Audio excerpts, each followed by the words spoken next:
This is going to be a two-part video discussing why I think Joey Carbstrong is possibly the most influential vegan activist at the moment.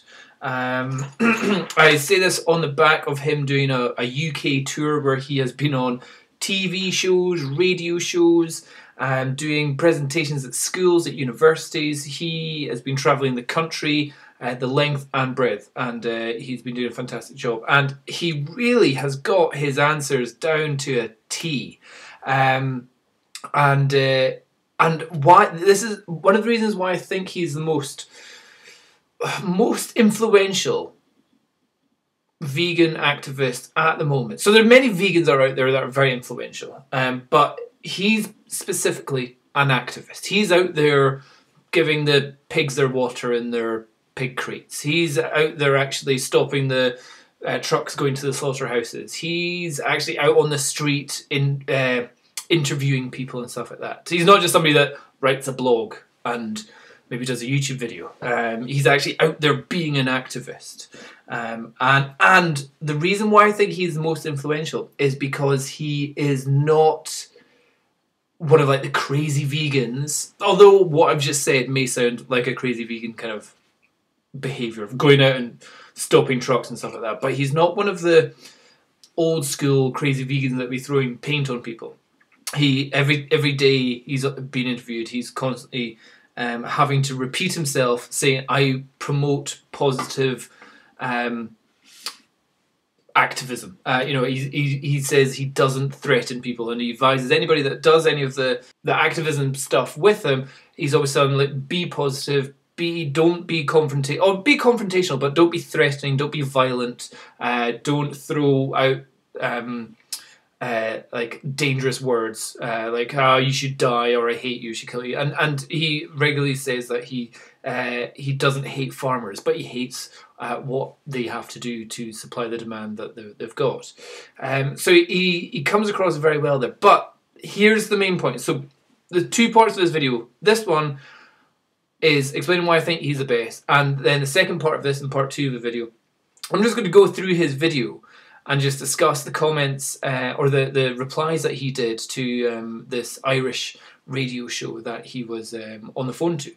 And so the first part here, why I think he's the best is because he is so average. Many of you may be thinking, it's like, that's really insulting. It's like, how could you call him average? He's amazing, he's brilliant, or oh, I hate him, he's a dick, he's a loser. But why I think he's actually the most influential just now is because he is so average that there's so little way to criticise him. And it's something which I've never really thought about there. It's like, actually, so many people think, oh, I need to be such an inspiration to other people by being amazing at something, or being the best at this or the best at that. Sometimes actually being the most influential is just by being the same as everyone else, but doing the right thing, and doing it well. So when I say average, I'm talking like he is off the scale knowledgeable about veganism at the moment, and he is Christopher Hitchens-esque level debating skills at the moment on the vegan topics going on there. So yeah, in certain aspects he is stellar, but in day-to-day presentation of himself, he is so average that there's no way. It's very difficult to fault him. When I say that is that he looks like a normal. He's a guy. He's a normal guy. He's not like, for example, here's another example. Here's like John Venus. Him promoting veganism is great. He inspires people to be vegan, but you'll have so many people go, yeah, but of course he's going to be super healthy because he's a total bodybuilder, so the only way he can get like that so people go, oh, he's on steroids, or he's already into fitness, so he's going to be healthy on a vegan diet. A normal person couldn't do it because it's really difficult. John Venus is a bodybuilder, so bodybuilders are like 0.01% of the population, so that they're not going to influence the other 99%. And then you've got other ones like happy, healthy vegan. You see, again, certainly in the UK, I'm coming from this perspective. In the UK, there's not many people who are shirtless, long hair hippies that run along the beach every day and go, "Hey, we're what did it say? What did it say? Just in case you didn't know." I'll be vegan. So we get asked Vegans. all the time. What's our opinion? I love them. They're great guys. But in general, they don't relate. People, the majority of people can't relate with these people living in California, where they're like, "It's so great, man, being vegan." It's unrelatable to a lot of people. Then you've got other examples of like Phil Christina was like, "I want your higher vibration," when they just start going off the hippie level. That again, you've got people that are going, "Hey, I want to get into veganism," and if the first thing they come on is Philly Raw Christina, and she's like, "Hey, I don't think we should have vaccines, and I think we should increase our vibrations so we can be a better person." You're just like, "Ah, okay. I was looking for reasons why I should be vegan, not about vibrations and your thoughts on vaccines." Okay, let's go on from here. Or another great. But again, she is very inspirational to a lot of people. But again, I suspect that the majority of your average person is still be like, "Yeah, whatever, she's a total spacer." Or again, in the UK, a fantastic athlete who gets a lot of publicity again. But then if you start delving into their other content, you're just like, "Oh my god, if they're, what's it, Tim Sheaf." We've never left this plane. And Tesla said, this is a realm, it's not a planet. Tesla said that. Yeah, and then you look at things like gravity, right? This is what one of the proofs that we're on a sphere is we needed gravity, because if it was flat, it's just up and down. So, like, then you kind of go, "Hey, this guy's still into veganism," and then somebody goes, "You realise he doesn't understand gravity?" and he thinks the Earth is flat. We never went to the moon. You're like, "Oh, okay, there's another one of my inspirations for veganism just destroyed there." So with Joey, he's not totally built. He's not an anorexic meth head looking cyclist, old age pensioner cyclist that's trying to get views with young girls. He's not a spaced out young 20s privileged girl in America. He just seems like an average guy, a totally normal guy, not too big, not too small. He's got all his hair, so they can't even go, "Oh, well, you went vegan, you lost all your hair."